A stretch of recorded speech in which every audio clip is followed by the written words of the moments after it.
Es un gusto que esté aquí con nosotros Carlos Noricumbo, él es investigador del Centro de Estudios Internacionales Gilberto Bosque del Senado, con quien vamos a hablar de cómo va la renegociación, o los puntos previos a la renegociación del Telecán. Ya muy firmes las propuestas tanto de México como de Canadá para no dejarse avasallar por el señor Donald Trump. Carlos. Pues efectivamente, Tatiana.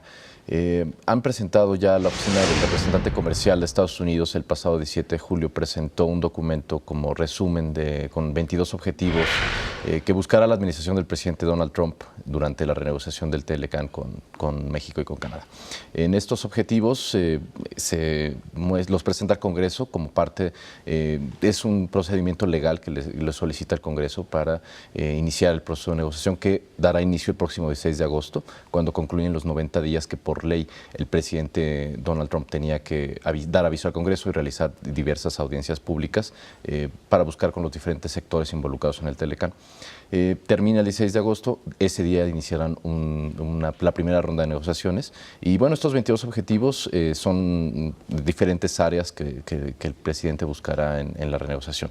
Aún falta presentar por parte de Canadá y por parte de México un documento similar. El día de ayer el secretario de Economía mexicano, Ildefonso Guajardo, indicó que los objetivos mexicanos no serán públicos hasta el día de las negociaciones. Ya después de la ronda de negociaciones se dirá lo que ha iniciado, ¿no? Pero los tres países están buscando que la negociación se dé en un tiempo rápido, antes de fin de año, para poder concluir la ronda de negociaciones.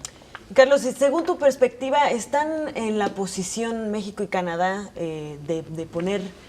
de tener una posición firme ante estos 22 objetivos que plantea Estados Unidos? Hay ciertos puntos de los objetivos que han marcado ya diversas líneas en las diferentes administraciones, tanto de México y por parte de Canadá. En el sentido de que los objetivos hablan acerca de la posible eliminación del capítulo 19, que se habla sobre las controversias que se presenten en los países en casos de prácticas desleales al comercio. Este capítulo 19 fue un motivo muy importante que ingresó Canadá durante las primeras negociaciones desde 1987, fue una contribución de ese país y que Canadá hizo demasiadas concesiones en aquel entonces hacia Estados Unidos para que Estados Unidos aceptara este capítulo. Por lo mismo, en el mismo sentido, el primer ministro Justin Trudeau en los pasados días ha indicado que Canadá pues no pasará esa línea de que llegase a eliminarse ese capítulo, por lo que Canadá podría incluso hablar de una salida del acuerdo en caso de que la administración Trump insista en este sentido. Carlos, el punto central de Donald Trump es que él dice, yo no voy a permitir tener un déficit comercial. ¿Por qué? Porque tanto Canadá como México le están vendiendo más a los Estados Unidos. Ese punto lleva a querer eliminar el capítulo 19. Él dice que no va a permitir lo que él llama un abuso, ¿no? Que nuestro país se beneficie y no los Estados Unidos. ¿Eso puede ser definitivo o definitorio para que no haya una renegociación favorable para los tres? ¿Que pudiera echar atrás el Telecán?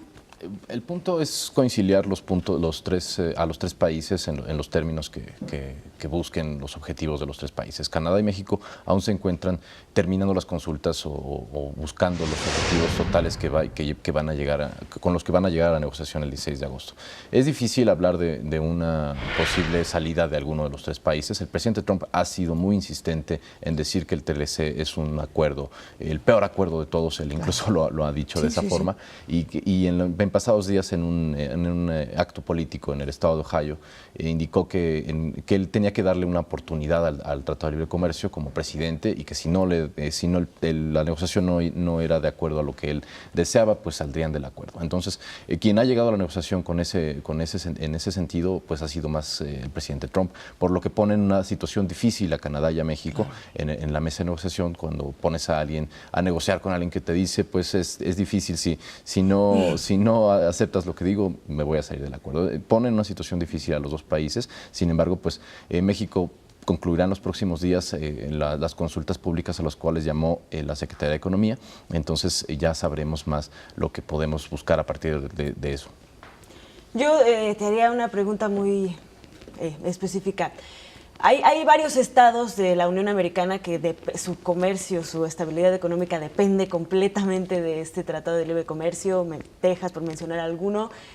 ¿Podrían hacer algo los estados en caso de que la negociación se pusiera pues complicada o de que incluso se terminara este tratado de libre comercio? ¿Podrían hacer algo de manera individual los estados en este caso para poder mantener estos pues relaciones comerciales con México? Claro, hay puntos importantes entre la relación bilateral que se manejan a partir de los estados, sobre todo en las ciudades fronterizas, en Texas, Nuevo México, Arizona y California, que son acuerdos locales. Hay más que nada en cooperación migratoria, por ejemplo, hay acuerdos locales en materia de repatriación, en materia de cooperación fronteriza. Sin embargo, ya en materia comercial sí depende de la federación, tanto en México como en Estados Unidos, por lo que sí sería difícil para los estados tener alguna repercusión en ello. Sí hay estados que dependen absolutamente del comercio mexicano y también con Canadá. Incluso en unos días antes de la presentación de este documento de objetivos, el primer ministro de Canadá tuvo una reunión con los gobernadores estadounidenses en la Asociación Nacional de Gobernadores en Estados Unidos, en donde defendió el acuerdo y donde dijo que pues, más de 4.8 millones de empleos en Estados Unidos dependen del comercio con Canadá y con México, por lo que llamó a mejorar el acuerdo, modernizar el acuerdo. Sin embargo, pues sabemos que ha sido una retórica complicada la que ha manejado el presidente Trump a partir de ello. Así es, Carlos. Finalmente, ¿cómo ves los puntos que México ha puesto sobre la mesa? Pues México debe llegar con una agenda importante en materia, sobre todo en materia laboral. Se ha llamado a que exista a que se ponga sobre la mesa una agenda sobre trabajadores migrantes temporales, sobre todo en el sector agrícola, en el sector de manufactura, o mano de obra no altamente calificada, para llamar a que exista este acuerdo como existió en el pasado. También hay ciertos puntos importantes en los que México debe mantenerse, como en el sector de manufacturas, en los sectores que más han sido beneficiados, como el automotriz, en la materia del telecom. En ese sentido, sí, México debe llegar muy fuerte en esos temas. Pues muchísimas gracias, Carlos, por ayudarnos a entender Gracias. un poco mejor. Pues ya después del 16 de agosto podremos hablar de puntos mucho más, Así es. más precisos y poder ver por dónde va a ir yendo la negociación. Te Así es. agradecemos mucho tu Muchas análisis. gracias, Ana. Gracias, Carlos.